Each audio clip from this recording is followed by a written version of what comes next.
Ezra 9. Ezra's prayer about intermarriage.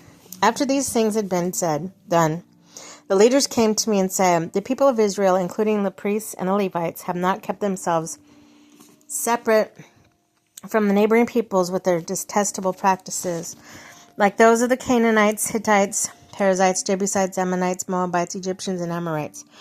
They have taken some of their daughters as wives for themselves and their sons, and have mingled the holy race with the people around them. And the leaders and officials have led the way in this unfaithfulness." When I hear this, I tore my tunics and cloak, pulled hair from my head, and beard, and sat down appalled.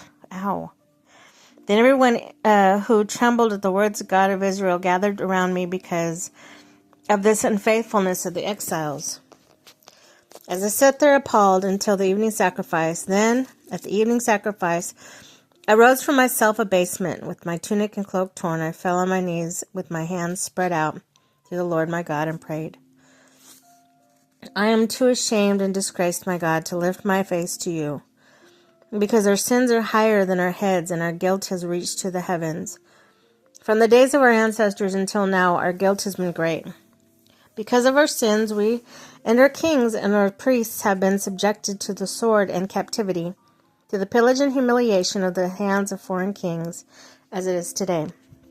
But now, for a brief moment, Lord, the Lord our God has been gracious in leaving us a remnant and giving us a firm place in his sanctuary, and so our God gives light to our eyes, a little relief in our bondage.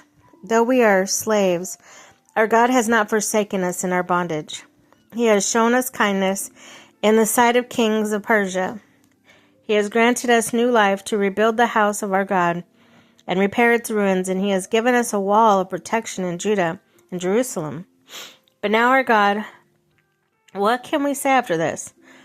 We have forsaken the commands you gave us through your servants, the prophets, when you said, 'The land you are entering to possess is a land polluted by corruption of peoples. By their detestable practices, they have filled it with their impurity from one end to the other.